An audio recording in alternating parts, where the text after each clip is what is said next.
Okay, it's on. Well, I'd like to introduce Jack and Jen, good friends of mine, and they have a wonderful story to tell. So, you've written a book about it. Why don't you start with that? The name of your book is? The name of the book is The Purple Orchid List. It's a memoir of how I got to a certain point in my life where I felt it would be necessary to come up with an impossible list, a list of just impossible things that the next husband had to say to me. Before you get into that part, which is the most fun part of all of this, I want you to go back a little bit and talk about, the list is great, and the play that you made for it was fantastic. But I need for you to go back just a little bit and say why it is that you needed to have a list of what this guy had to have. Don't look at me, I didn't know anything. You were only the lucky participant, right? Yeah. You were the... I was the pot of gold at the end of the rainbow That's there. right, that's right. I'd been married 3 times before I met Jack. I had been through a series of very bad relationships. And after each divorce, I swore I would never get married again. And after each promise to myself of never getting married again, I would get married. So it wasn't until my 3rd divorce when I decided that saying never doesn't work. And I made an impossible list of things that my next husband had to say to me. It's just never going to happen. And then if it was never going to happen, then you would not be getting married again. Right. Well, if I changed it up. I said, instead of saying I will never get married again, I said I most certainly am going to get married again, at which time the people that I said this to, their mouths dropped and they're like, what? I said, no, I am going to get married again. As soon as I find somebody who says and does everything on this list, I will get married. But how impossible could this list have been? It was impossible. And that's something that, Jack, you helped partake in. So let's talk about what was the first time that you knew that you had something on her list? I didn't even know she had a list. How did you find out about the list? Memory serves. I mean, this is a lot of years ago, so I bet, but if memory serves, she eventually finally broke down after 2 weeks because I did everything on this list without realizing there was a list to begin with. I was acting a little crazy. Yeah, a little. Well, how did you two meet in the first place? I mean, you lived in Jamestown, North Dakota. Yeah. And he lived in? Connecticut. He lived in Tallinn, Connecticut. And he had, well, the first thing on the list was he had to be over 6'5", because I would never meet anybody over 6'5". And Hey, being 5'9", I know the impossibility of meeting someone over 6'5". right. So it was just never going to happen. And after about 2.5 weeks, he had sent me an email. The first email I got from him, I opened it up at my brother's. But why would he have sent you an email? Oh, well, we were on Match.com, and he liked my profile. He thought that I looked cool. I don't know. I had a fuzzy face picture on my profile, so you couldn't really tell what I looked like anyway. But he sent me that first email, just a canned, hey, I like your profile, read mine, tell me what you think, whatever. My profile was awesome. Jack, I've known you long enough to know that I am sure it was full box in It this. should have had a superhero cape. It was awesome. Well, his profile actually, when you're on Match.com, there is a spot where it says to see more profiles, like, I think, what was your thing, Jackster's 25 Yeah, or something like that, yeah. Something like that. Anyway, it said to see more profiles like Jackster 25. Click here. So I clicked there. I clicked on that, and I would instantly pull up more pictures or more profiles like Jack's. And when I did that, It said, there are no other, there is nobody else. He's one in a million, there's nobody else like Jax or whatever, you better hang on to him. That was the first time I'd ever seen anything like that. I was like, you have got to be kidding me. Well then, after a couple days is when I realized that, well, it was actually about a week. He'd sent me an email that said, hi baby girl, hi again baby girl. And one of the things on my list was he had to call me baby girl because men my age don't call women my age baby girl. It was never going to happen. I am 2 years younger. And Today. thank you so much for bringing that up, Jack. Oh, you know. Anyway, he sent me this email that said, hi again, baby girl, and I kind of started freaking out and calling my friends. There was 8 people who knew about my list, and I was in a little bit of a panic because that was like a very impossible thing. And then we started going back and looking, and he was over 6'5". He's 6'7". He was not from Jamestown. Yeah, dance. Yeah, he liked to dance. He was gainfully employed. He was reading a book. Anyway, all these things started happening, and he started fulfilling everything on this list. Well, one of the things that I liked about this is the pizza box question. That was one of my favorite parts of the entire play that we did. And why don't you tell us a little bit about the pizza box question, Jack? Well, she just, on the phone one time, came up with a insane question of if I was sent out to get a pizza and I came back and she was standing there in all of her nature's glory, sans clothes, what I would do with the pizza. And apparently she hasn't received a very warm response from other people that she's asked this What question do most from. people answer? Well, I set the pizza box down. Okay. Because they're men. Or they put it in the end. Right. You set the pizza box down. You don't set the pizza box. So what was your answer, Jack? Oh, I'd chuck it like a frisbee.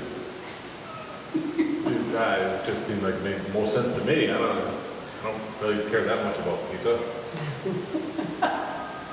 And then keep in mind now, we've not met yet, so this is all just his, I mean, it was hysterical. It was hysterical when he said that. When he answered that he would chuck it like a frisbee. Heart attack, panic. Well, I don't want to get to the Purple Orchid yet, and I don't even know if you want to talk about the Purple Orchid. But I do want the people who are watching to understand that if this is a great book, but this is not the book. This is one chapter of a much, much longer book about other parts of your life. This is the happy ending. This is the happy ending. And there are several hundred pages to get us to the happy ending. A lot of pages. I want to start with some of the things that were the hardest for you while you were getting to the point that you needed to have this list. When I was a kid, when I was 11 years old, I was molested by a friend of the family, a friend of my sister's. And I started out talking about, in reality, the book starts back where I had the Mayberry life. I had a great family, everything was perfect. And you can't imagine the amount of destruction that somebody can cause when they come in and they victimize you in the way that I was victimized. Chillingly. Yeah, it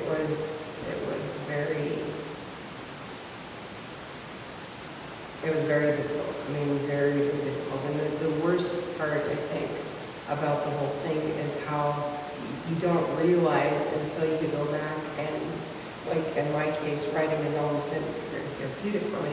So going back and writing my own story, realizing exactly from the time I was 11 years old until however old I am now, which happens to be 2 years older than Jack. But I'm only 26 though now, so. Thank you, I appreciate that. But you realize exactly how much of an impact that this monster had on your life. And that, I mean, it wasn't just what you did. It's how it affected my family, how it affected any relationships on down the line, and the bad decisions that I was making. And, you know, it really does come back and haunt you.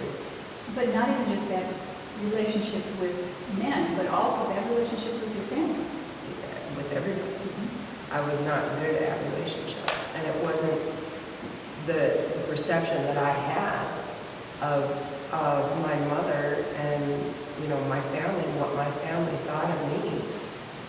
The perception that I had of that, you know, was very different from reality. The book is filled with quotes, quotes from different people, and the very first quote in the book is one that I grew up hearing my mother say all the time. There are three sides to every story. There's my side, there's your side, and there's the truth that lies somewhere in the middle. Well, my reality, my perception of reality was very skewed because of the abuse that I went through by at the hands of this predator.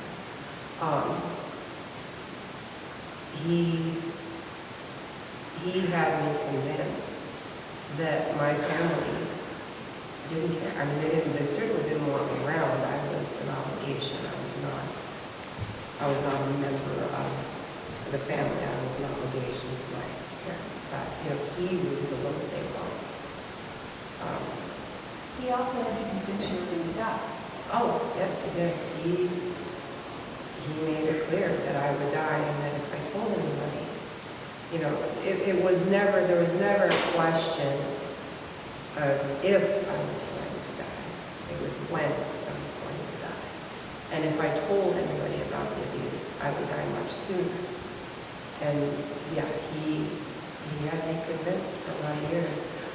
I had my funeral plan. I mean, what an 11-year-old girl. I was with you. And I did. I knew I wanted to be Christmas. I mean, you know, at 11 years old. It's just something that you should not have to go through.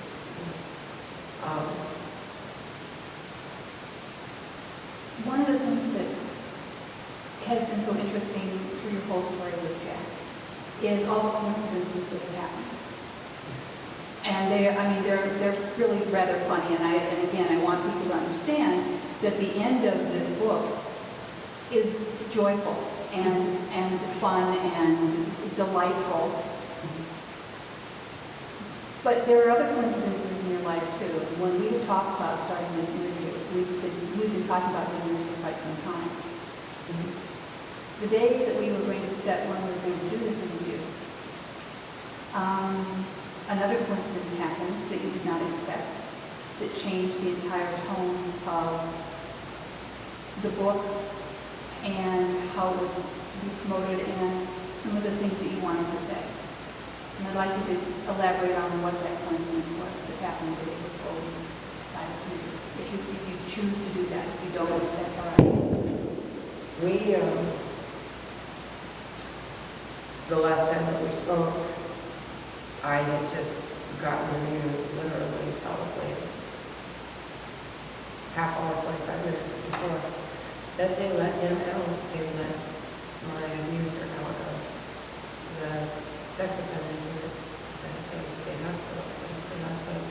How long had he been incarcerated? He's been incarcerated. He's been locked up for 20 plus years.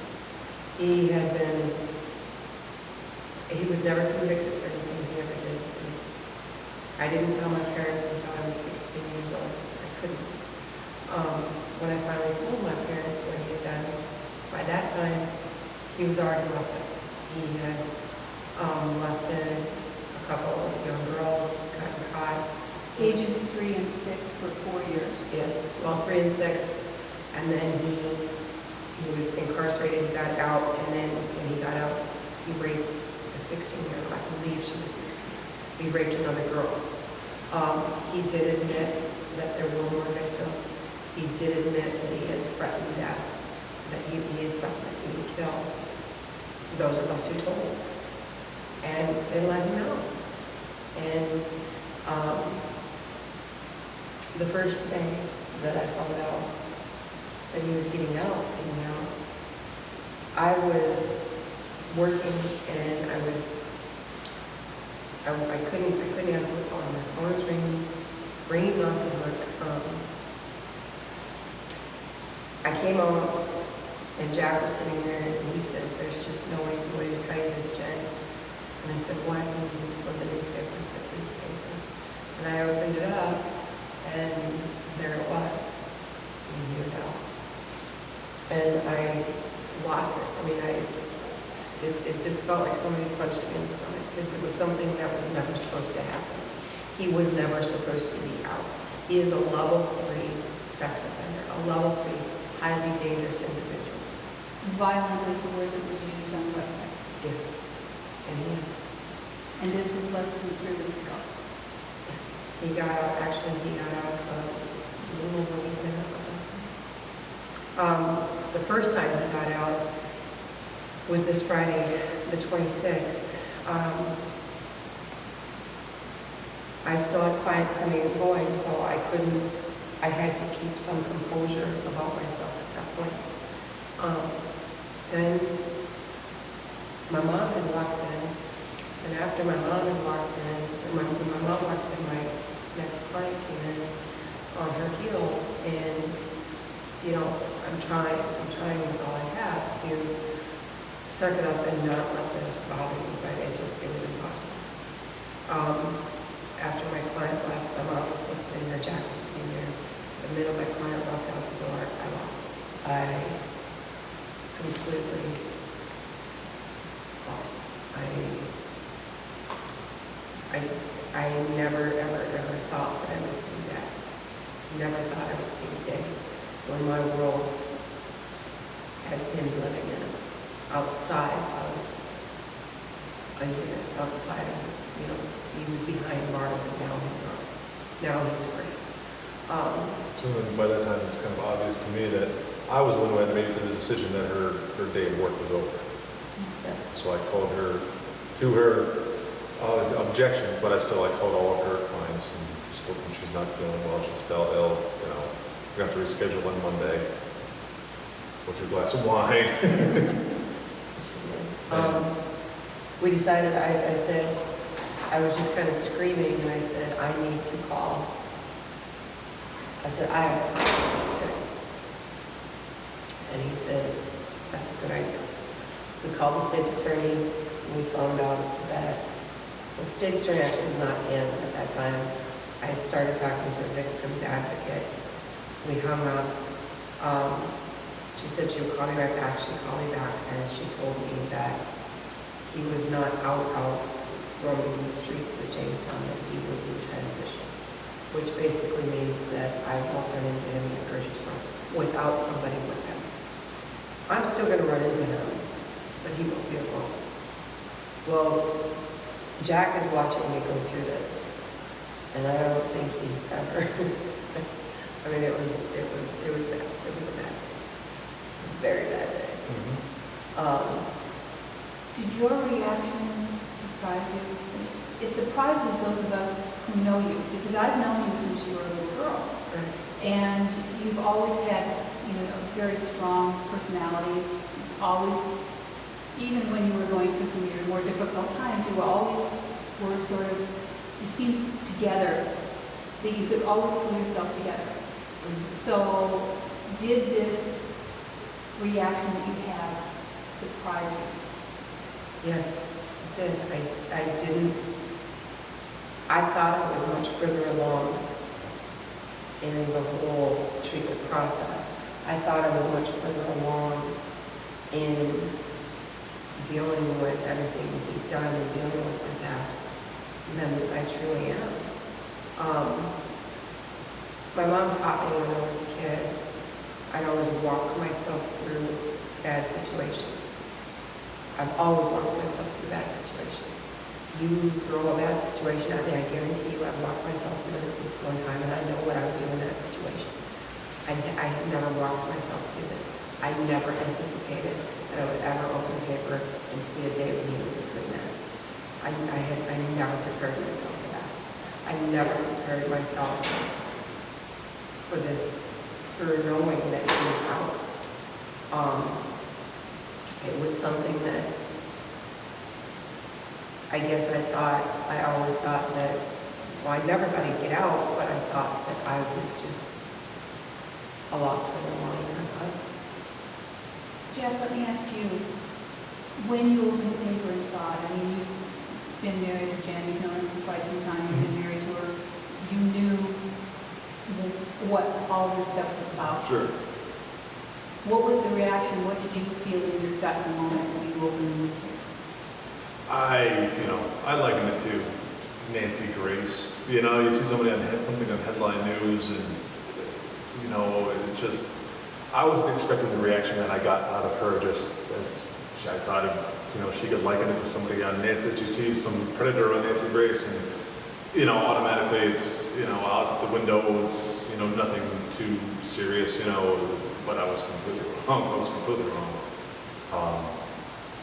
You try to tell her that, hey, it's, he's no different than any of the other slime balls, for lack of a better term, that you see on that type of show, in Florida or in Georgia or somewhere else, and it's so much easier for you to just go ahead and say, well, that guy, he's no problem, he's nothing compared to, well, this guy who just now got out. So I've never been through something like this, so I had no expectations, but if I did, I would say the reaction that we got out of her, that after I told her, was certainly not what I was expecting.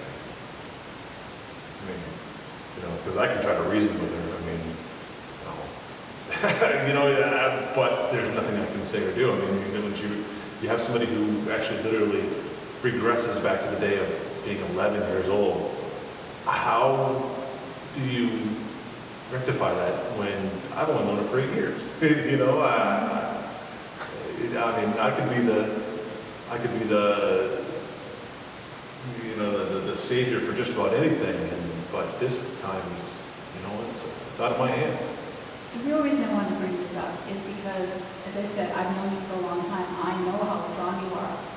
And the fact that this was your reaction, I think is important for people to know, because someone who is not as strong as you, someone who is more of a victim or a little more shy, I can't imagine what they would go through. This is how you reacted, and it's not an uncommon thing to have happen this way. I can't imagine what it would be like for someone who did not have restraint. After reading the book, or after writing the book, and going through the whole thing, realizing everything that I've come through, and realizing, because the molestation and this victimization when I was 11 is what started this ball roll. And it's what, there were so many poor decisions and so many things that happened throughout that it's just like one thing after another, and you come to a point where you're like, okay, is there going to be an end to this? One person cannot go through so much. It's constantly going, but you tend to make bad decisions. You tend to make, not think things through completely. But it's not just that. It's how many people live out there, that have gone through what I have gone through, that can't function unless they're on some kind of medication. I was always very proud of the fact that I wasn't on any medication, that I didn't take antidepressants, that I wasn't on anti-anxieties, that I could function, that I could look at everything that I'd been through and say, yep, I've been through it, and I came through it, and I'm at the end. And I did it. I won. I beat them all. But then now with this news that he's out, and knowing this, I told my counselor that it's not fair that now I get to look at living on medication, so he gets to be free. You know, and I can definitely see where people, you know, where the medications are needed. And I have never thought less of anybody because they needed that. Because I have been on antidepressants and I have been on anxieties. I just reached a point in my life where I thought I was over that. And I'm not. You know, I'm not on any medications right now, but it's taken one day at a time. It is definitely one day at a time because it's a very difficult. It's a very difficult time right now trying to get through this. Let's talk a little bit about the ramifications of being abused when you were 11 years old. You did make some poor choices when you were a teenager. You made some poor choices in your first marriage and your second marriage, and your third marriage. But they didn't seem like poor choices at the time. And that's the one interesting thing in the book, is that it doesn't seem, they seem like rational decisions. They seem like decisions anyone would make. And when you got to your end, it seemed like a rational decision then too. Just so the viewers have an idea, let's talk a little bit about the first marriage and why it seemed like such a good idea at the time and why it ended up not being such a good idea. My first marriage, I did not want to get married. I was 18. I was just at high school. I graduated in May. I got married in August. I didn't want to get married. I told my mother in April that I couldn't go through with it. I couldn't get married. And she looked at me and she said, "Oh, we will get married." And I think at that point she maybe thought I was having jitters. I don't think that I was. This is somebody that you knew. I mean, He was my high school sweetheart, right. my boyfriend. We started dating when I was a sophomore and he was a senior. He went off and joined the military, and I went on and stayed in school. And, you know, so my whole entire high school career, I was dating somebody who was moved away and lives, you know, he's stationed out in Virginia, he's stationed away from me. Having this long distance relationship, and, you know, I knew he wasn't being faithful to me. I knew he was cheating. It just wasn't right, and I knew it. And I told my mom, and I just couldn't do it. I can't go through this. I can't get married. And she says, "Oh, no, you will get married." So we had this big, insanely huge wedding. No 18-year-old girl should have a wedding that way. but it was a gorgeous cake. Absolutely, it was a carousel. My cake turned, It was a gorgeous cake. and it lit up. It would give Cake Boss or any of those cake shows today at Franklin Morning. It was a beautiful cake. It was a beautiful wedding. It truly was a beautiful wedding. My mom was a florist. She had a photo shop, you know, so it was a great And thing. where did you work? I worked for my mother, but it was. You also worked at the bakery. Yes, I did. I worked at the bakery too, and yeah, so I had it in. So, you know, for weddings, I was all about weddings. But